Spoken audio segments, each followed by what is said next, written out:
Okey, bertemu kembali kita dalam revisi kimia tingkatan 4, iaitu di bawah tajuk asid alkali dan asid base dan garam ya.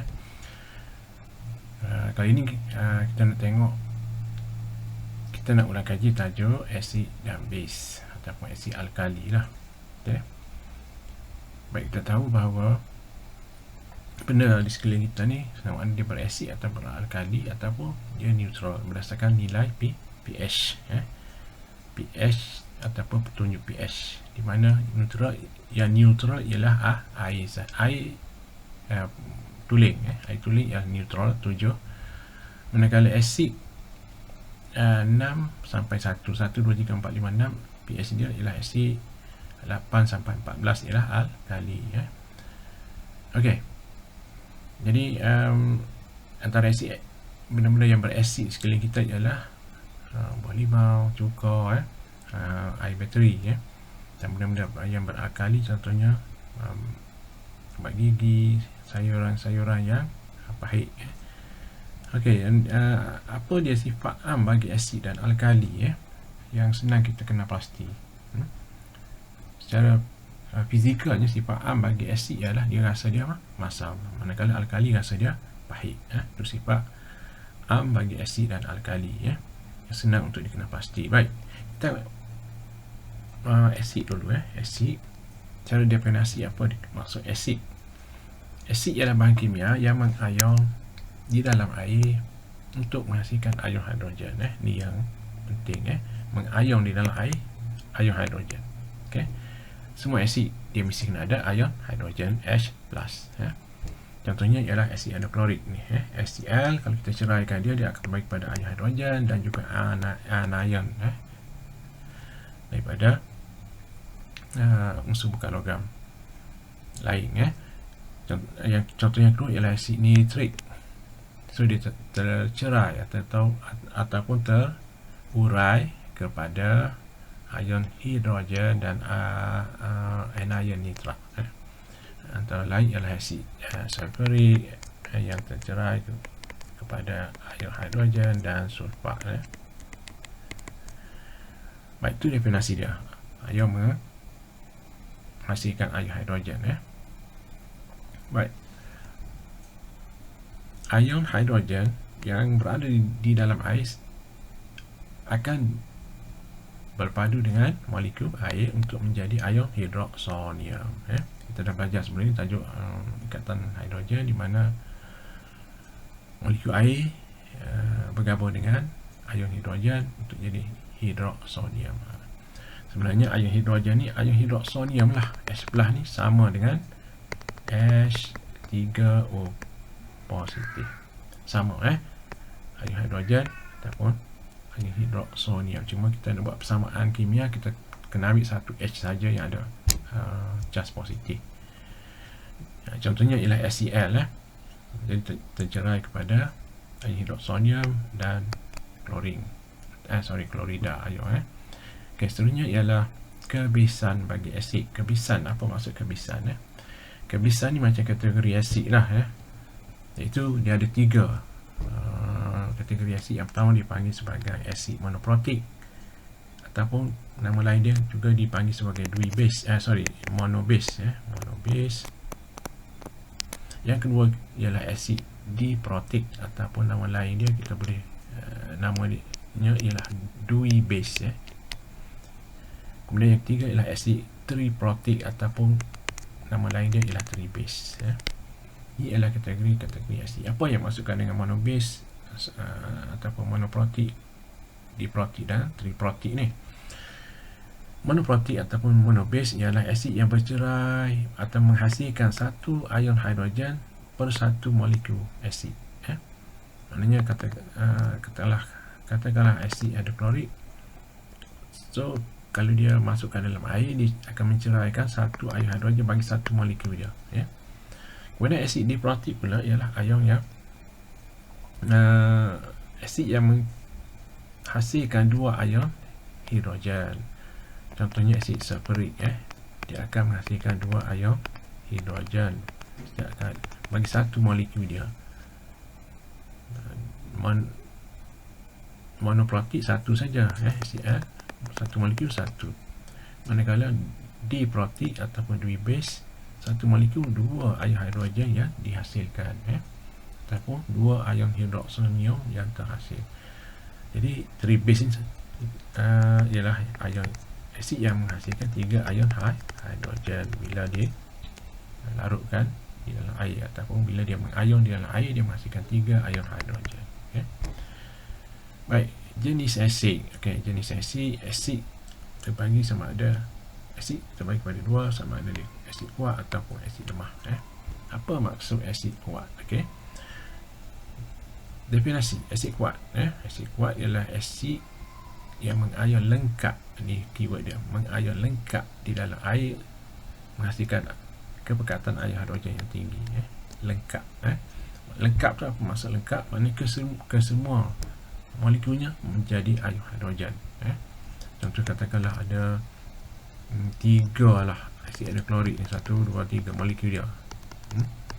Dan sini katakanlah asid karbonik ni ada 3 juga. Ini contoh asid lemah, ni contoh asid kuat. Ni kuat, ni lemah. Kita tengok bagaimana perbezaan dia. Katakanlah dalam ni ada 3 molekul asid karbonik dan ada 3 molekul asid hidroklorik. Bila kita larutkan air, kesemua bagi asid hidroklorik ataupun asid kuat, bila kita masukkan ke dalam air, kesemuanya akan bercerai. Mana yang ni akan jadi HCl, yang ni akan jadi HCl, dan satu lagi HCl. Mana ada 3 molekul, 3 ion hidrogen yang terhasil. Manakala asid lemah pula, beza dia ialah katakanlah ada 3 molekul asid karbonik, daripada 3 ni hanya satu sahaja yang bercerai, yang menjadi hidrogen dan karbonat, karbonik. 2 lagi tak bercerai, maknanya dalam molekul dalam air dia hanya ada satu ion hidrogen, yang lain tu sama, CO3, HCO3. Dia tak bercerai sepenuhnya, hanya separa sahaja. Jadi definisi bagi asid lemah sebenarnya ialah asid yang mengurai separa di dalam air untuk menghasilkan ion hidrogen. Dan definisi asid kuat ialah asid yang mengion lengkap ataupun sepenuhnya di dalam air. Kemudian kita lihat sini ialah kategori dia asid monoprotik. Contohnya HCl, asid nitrik. Kemudian asid diprotik ataupun dibase, contohnya asid sulfurik. Kemudian asid tribase yang mengion menghasilkan 3 ion hidrogen setiap bagi satu molekulnya. Manakala asid lemah pula ialah mengurai separa, atau mengurai ni sama dengan mengion, sama saja. Mengurai separa, mengion separa, sama. Mengurai separa ion hidrogen di dalam air, separuh saja. Katakanlah ada asid ni adalah asid asid butanoik, CH3COH yang kita belajar dalam sembatian karbon. Kalau ada 10 ion molekul asid butanoik dalam larutan ni, mungkin hanya ada 5 saja yang menghasilkan ion hidrogen, yang lain tu tidak akan bercerai. Itu maksud asid lemah. Baik, tengok rajah ni lah.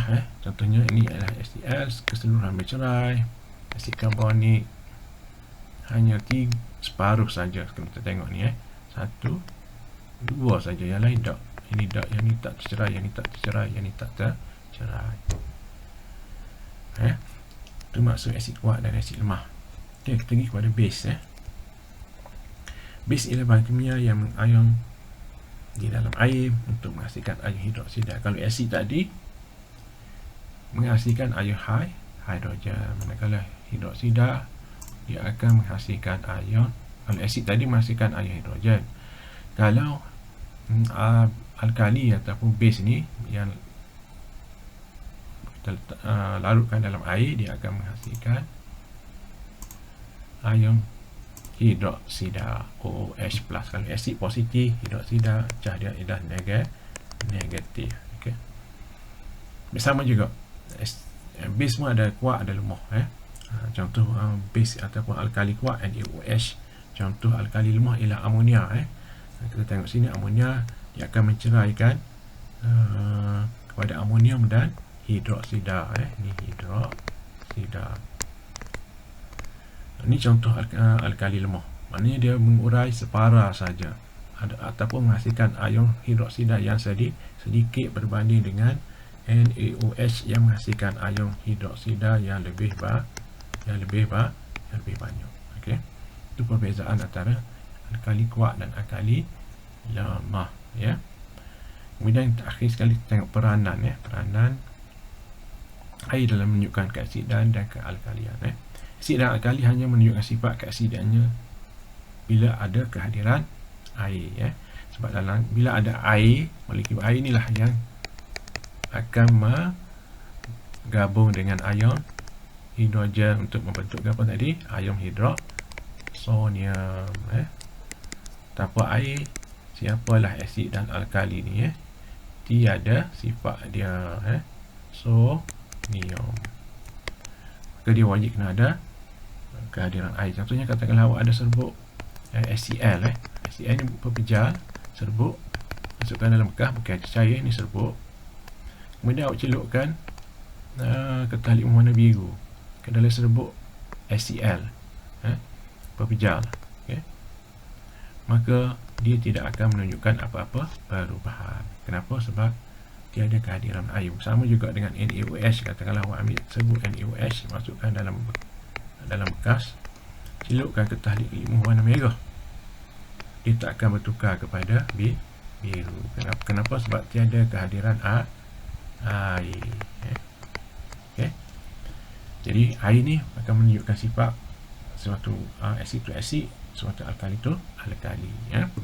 Baik, sambung semula sampai sini dulu, ya.